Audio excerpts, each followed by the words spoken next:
What's up, guys? Wholesale Sharks is live from the Dispo Shark studio. My name is Annette. I'm the relationship manager here, and today we have a really cool guest, Danny McBrin with Real Offer. What's up, Danny? What's going on? Thank you for having me. Yeah, Appreciate of course. it. Thanks so much for taking the time to come out here. We were just talking about how we switched offices, and we're like, now we're way up in Peoria. Yeah, I know. I had to drive a little farther. How far was it for you? Well, I'm in Scottsdale, so it's like 40 minutes. Okay, it's not horrible. We've No. had people come from Mesa, and it's like a whole ass journey where it's like literally an hour drive. That's a journey. Yeah. My office is in Mesa. Oh, really? Yeah. Awesome. Well, first off, I want to thank you again for coming in, and also to give you the opportunity to let our viewers let them know what it is that you do. So you're in real estate, you're an investor, but tell us a little bit about that. Yeah, so at this point in my career, I'm not really a wholesaler anymore. Mm-hmm. I'm a diversified real estate investor. So I'm Nice. doing wholesaling, I'm doing flipping. I have 10 rentals right now.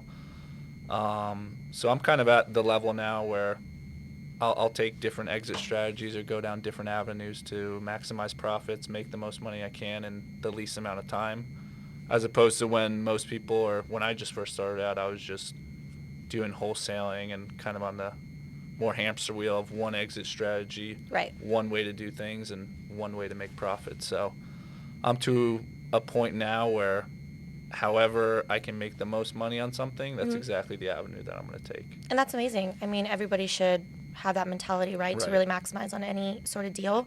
So when did you start implementing that? That was probably like a year and a half ago. So I started everything like going on 3 years ago. Nice. Before that, I was doing some sales at some other jobs. I was working at some bars, working at some nightclubs. Cool, like a bartender or what? I was doing security, actually. Oh, that's cool. In Scottsdale, yeah. Really? And then I was a server at another restaurant after that, just kind of hustling on the weekends, making sure ends meet to do my real estate during the day while I make money at night. Yeah. And then have that fund my real estate. Like your journey. hustle. My hustle, yeah, I hear exactly. you. That's cool. So you said you've been doing it for 3 years. 3 years, yeah. I 3 got years. licensed back in November of either 2018 or 2019. Yeah. And then I started wholesaling. I worked for another investor for about 8 to 10 months. And then like January of 2020 is when I started venture out on my own. And, Yeah. was doing deals with my partner now, Kurt. Yeah. Shout out Kurt. He's Shout super out cool. Kurt, yeah. Kurt's awesome. And then we were just kind of doing some deals back and forth in January 2020 for a couple more months. Weren't really getting much traction, spending money, not really getting too many deals. It was more towards once we filled up our pipeline, got more leads, kind of understood the lag between when you put money into marketing that it's going to return in 2, 3, 4 months. Right. And I'm still converting deals that, I have from 2 years ago in my pipeline. So No it's way. yeah. That they're still like available? Yeah. That's crazy. I have people literally in our database from 2 years ago that I'm still calling today. That's awesome. Yeah. So 3 years essentially in the game, right? Yes. What inspired you? Like, was it somebody that told you about it? Was it your current partner, Kurt, that like actually got you into it, make the change from doing like the nightclub scene to now pursuing obviously full-time into being an investor, Right. diversified investor? Diversified real estate That's the first time I hear investor. that, and I think that's really cool. Of course. Yeah. You cannot be dependent upon one exit strategy. Yeah. Or else you're just going to get gobbled up eventually. Right, or like you said, a hamster wheel. Right. I just knew that, one, I didn't want to be broke. I fucking hated being broke. Amen. Yeah. Yeah, exactly. So I knew that I was a hustler. Since I was younger, I was always trying to make money or do a little business, or I would rake people's leaves, mow people's lawns, shovel snow, because I'm from New York, so. Really? Yeah. Dang. So you came all the way from the East Coast? East Coast, yeah, 4 years ago. Wow. We'll dive into that, but go ahead. Yes, so I just knew that I wanted to make a lot of money, not just to flaunt it or have all these material things. For me, I just wanted to be free. Like, I want to have the power to just get up and go somewhere at any point in time, not have permission, not have to take time off, not have PTO or all that other bullshit. Like, I just want to get up and do whatever I want, whenever I want. Yeah. That's awesome. I feel like that's a lot of motivation for most Right. entrepreneurs, right? They want the financial freedom and the ability to do whatever the heck they want at Yeah. all times. So do you feel like you're at a point in this entrepreneurship like journey where you're able to do that? Or are you still To kind of hands-on? to a level, I'm still hands on. I'm not to the level where I want to be. Right. I can get up and go away for 2 weeks and still make money. I have my partner Kurt. I have another sales guy. Yeah. I have a full-time assistant. I have 20 VAs. So I'm to a point now where yes, I can step away. Yeah. And we'll still make money, but when I'm there, profits are much more higher, and Right. because I'm bringing in revenue, I'm coordinating more things. I'm taking some things off people's plates. So Yeah. I'm still a piece to the puzzle. Right. The puzzle's not completely complete, but I'm still a good piece towards it. So what would you say is like your goal within this next year? Like, do you want to implement more systems where you can step away from the business more? Do you still plan to be like really hands-on with your partners? What does that look like? So next year, we're still picking up rentals. We got 10 rentals right now. That shifted a lot for us. So I still want to get more rentals. The interest rates are a lot higher though. So what I'm seeing is that single families, especially if you use asset-based lenders for long-term lenders, it's not. Your rates right now are going to be between like a 5.5 and like a 6. Yeah.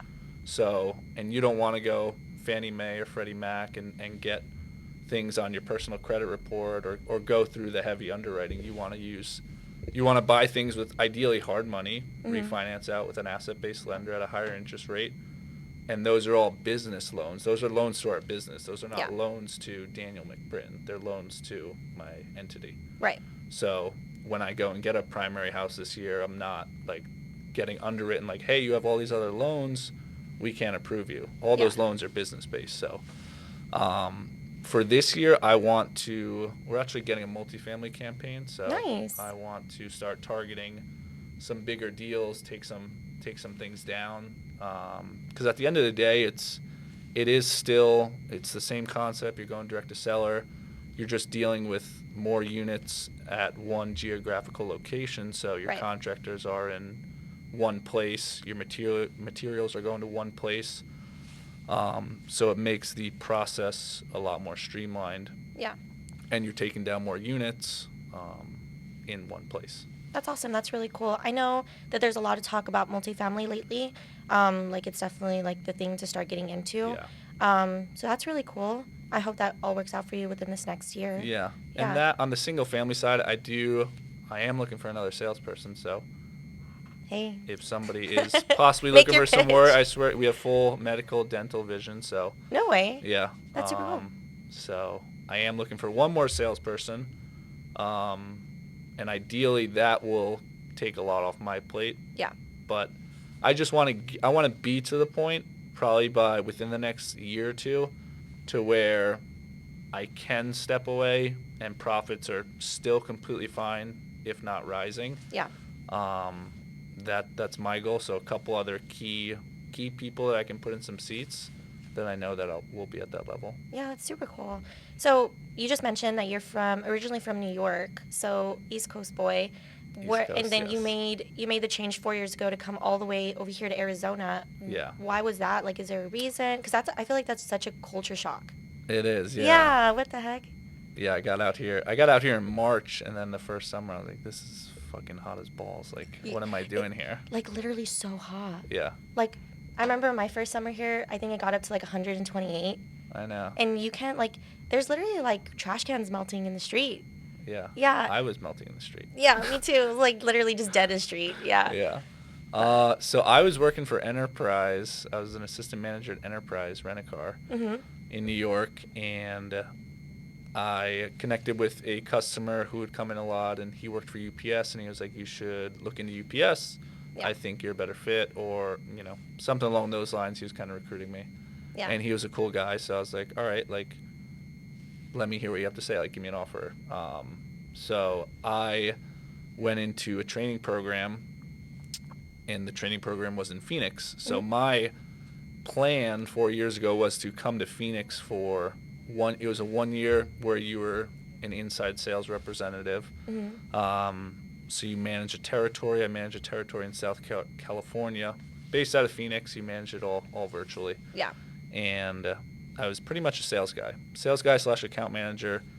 The job sucked. It was so boring. It was just not. Like, it kind of sounds boring, man. Yeah, it just wasn't me. I wasn't really clicking with a lot of people in there. I moved to Scottsdale after 6 months of living in Phoenix. I moved to Scottsdale. And then I was okay. Like, I like this better. I was going out more, getting more friends and stuff like that. And I liked where I was and what I was doing. I just didn't like my job. So then I was like, that's when I started working at Bottle Blonde, and I was like, okay, like, I'm making a lot of money here from 9 p.m. to 3 a.m. I'm making more money here than I am at my day job at UPS. So my whole thing was, how do I maximize this, or how do I take advantage of this more? And that was try to find something during the day to do, which will make me more money, and then have the money that I'm making in the evenings put towards the day and fuel that. So that's how I was talking with some friends from home, and I was like, shit, dude, like, I want to make more money. Like, I feel like I'm making some money now. Yeah. And now I'm just like, how the fuck do I make more money?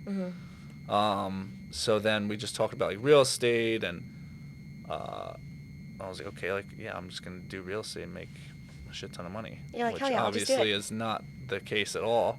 So I got licensed back in November, and then I joined a brokerage for like a week. Yeah. And I was like, no, I want to do this wholesaling crap. Like, I want to flip. I want to get rentals. I want to do all this shit. Like, and that's when I started working for another investor, and that's how I went from New York into real estate. Yeah. And that was working there for like 8 to 10 months, and did some deals, got some contracts, and then ventured off on my own. So who kind of inspired you in the whole wholesale like field that made you really be like, dang, like, I want to do wholesale, like, this is something that I think that I could do? It wasn't, I don't know if there's one particular person or thing. I went to an event with like these Canadians, this guy named Jeff Wybo. I went there, and they all were like investors and flipping and had these rentals and all this shit, and I was like, damn, like, that seems like where the money is. Like, I don't want to work with, 2 first-time home buyers that are gonna fucking drive me nuts because they don't like what the countertops look like. But yeah, because like traditional real estate, right, being an agent is so different. It's a 360 from what wholesale and investing is, right? Like, here in the office, especially, like, it's not your typical office, right? So I can imagine, like, in a brokerage, it's completely different. Yeah. Them, it's patience. It's very caring. It's like, for us, it's like this, me being from New York, like, if you know anything about me too, it's like I do everything so fucking fast. Like, I'll eat my food fast. I walk fast. I do all my work fast. Like, I'm like a psycho about how fast I do things and my time and stuff like that. So, and in wholesaling, it's, urgency is the biggest catalyst in this business. So if you're not urgent and you can't move quick, you'll get deals if you're consistent, but you're not gonna get to that higher level if you don't have a sense of urgency. Yeah, I couldn't agree more. Like, time is definitely money, and time kills deals is something we say here all the time. It's like, you really have to be on top of it. And like, it's like the first 48 when they can't find the killer in 48 hours. Yeah, you're screwed. You're dead. Exactly. So I was interested, Danny, like, what does a day in a life look for you? Like, you just mentioned, like, you're super fast, super quick at everything that you do. Do you have like a routine that you follow, or you just kind of like go through your day? What does it look like? Yeah. Like, from right when I wake up to right when I go to bed? I mean, you can sum it up. Like, do you kind of just go with the flow, or do you commit like I'm 10 super hours every day? anal about my time. Oh, really? Yeah. I'll get up like 6:30ish. I'll do like a little workout, stretch, some calisthenics, stuff like that, kind of. Drink a lot of water. I'm actually like super healthy. I am a big health freak.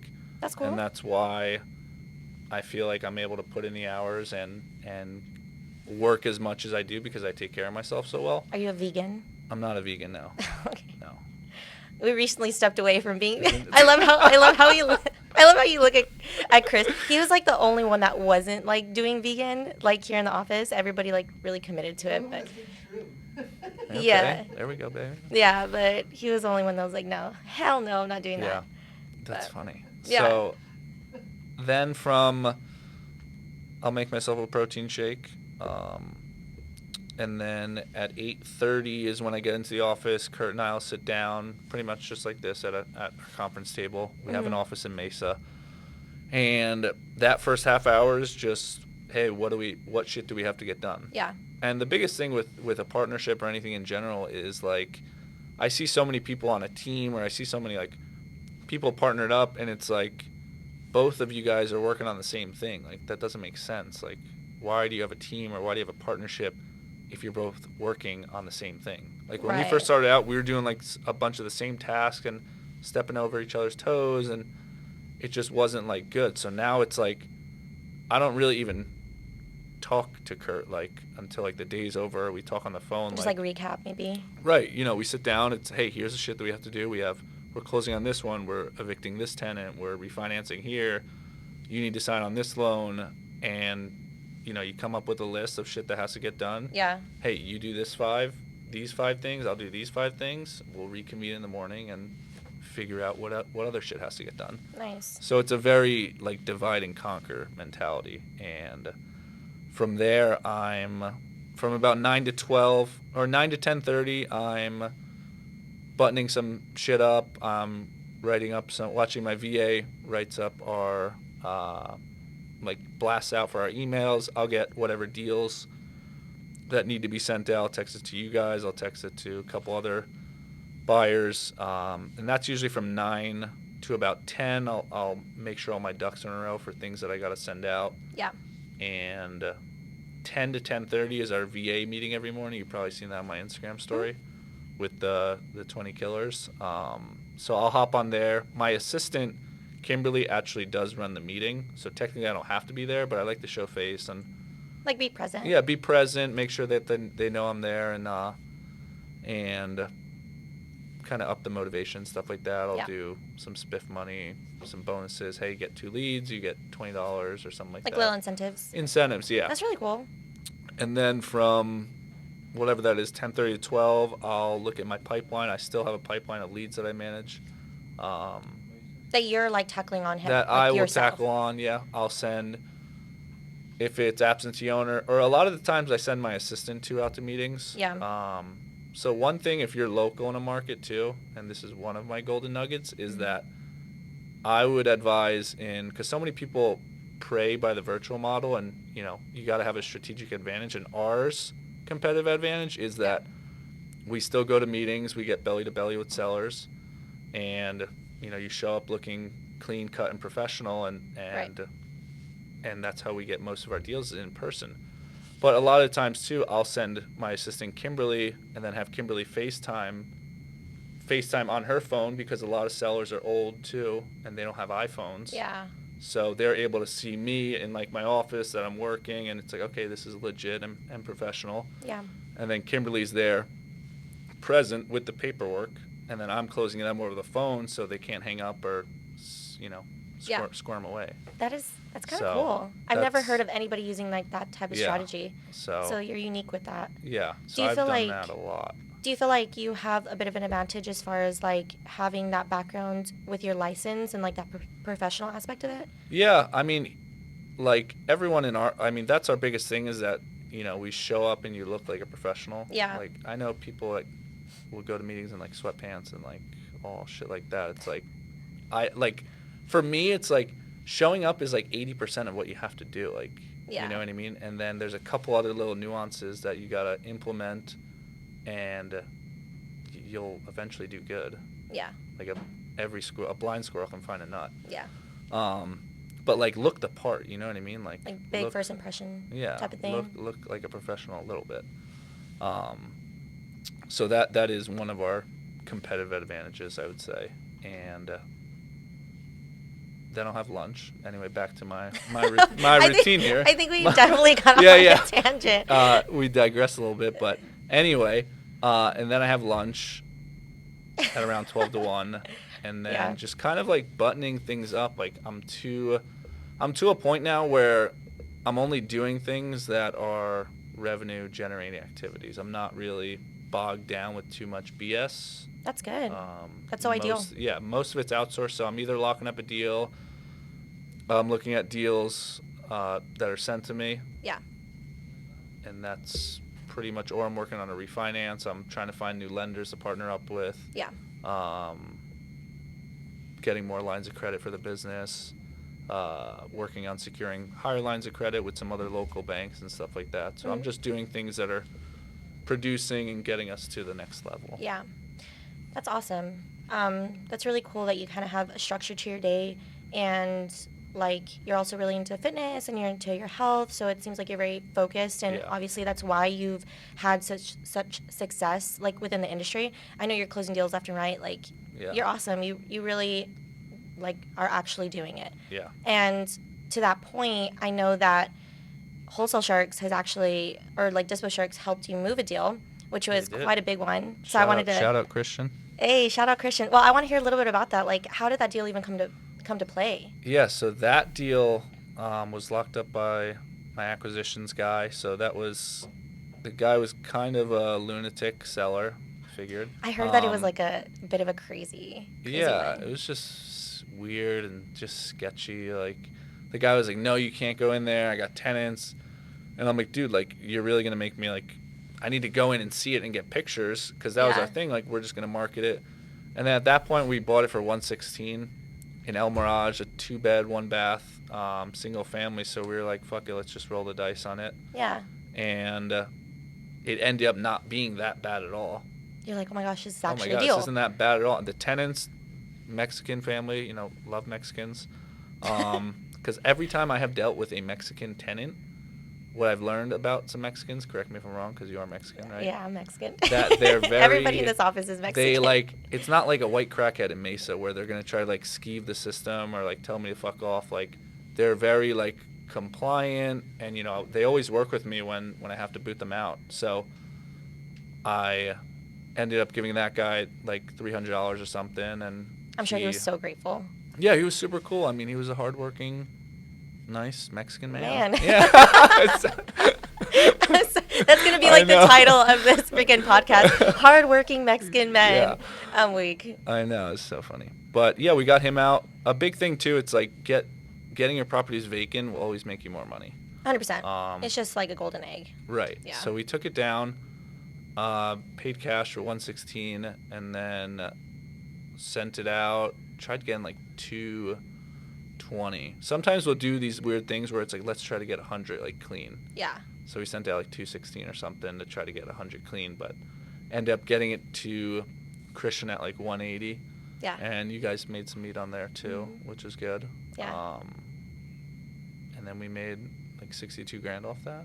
That's incredible. Yeah. I mean, that's a pretty big chunk. So yeah. That's awesome.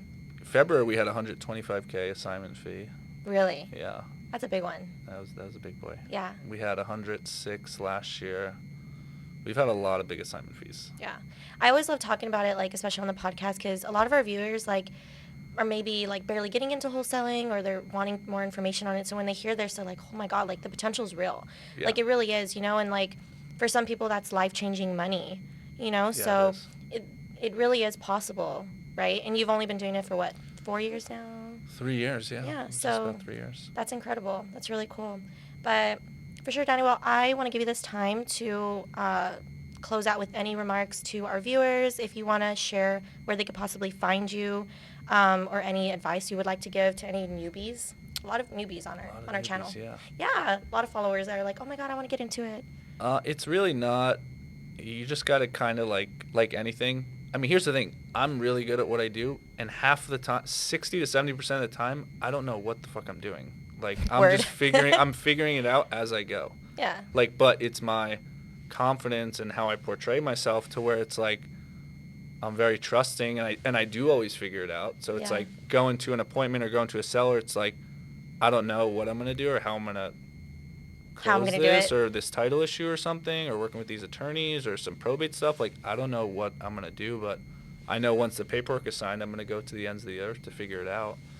So I think adopting that mentality of, like, trusting the process, staying consistent, being urgent, is going to eventually get you, you're eventually gonna get a deal, or you're Yeah. eventually gonna come upon or land upon someone that's gonna trust you and gonna be willing to work with you, and then you'll be at that point where you will go to the ends of the earth to figure that out or close that deal. Yeah, because you're motivated. Exactly. Yeah. So it's not rocket science. It's really not that hard. It's a marketing and sales business. Yeah. So newer viewers out there, just don't overthink it. Just pick up the phone, start calling, stay consistent. Mm-hmm. A blind squirrel finds a nut. So I like that. That's cool. Eventually you will get a deal, and just trusting the process, leaning on to some people local in the market like you guys or myself. I mean, I'm always looking at deals from other wholesalers. I'm getting on the phones with other wholesalers, helping them close deals. So Yeah. also maybe just finding somebody you can either pay for their time, or you can do some type of agreement to where it's like, hey, I'll send you my deals if you can give me buy numbers, or I can Right. lean on you for Like some bring resources. value. Yeah, bring value. At least, don't show up to a party empty-handed. Like, bring something to the table. Yeah. So, leading with value as always. So. Well, I think that's great. Yeah. Where can our viewers find you? Instagram, Facebook, if you use it? Instagram is my biggest platform, Danny McBrin. So Mhm. you can follow me on there and shoot me a message.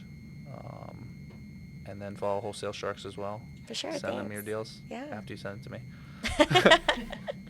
But anyways, thank you, Danny. I just want to say, guys, thank you so much for viewing. We will be streaming this on YouTube. Here at Just with Sharks, we help sell your deals. We'll help underwrite it. We'll take a look, see however we could do to get it moved. But once again, thank you for joining the Thank you, podcast, Annette. and tune into the next one. Thanks.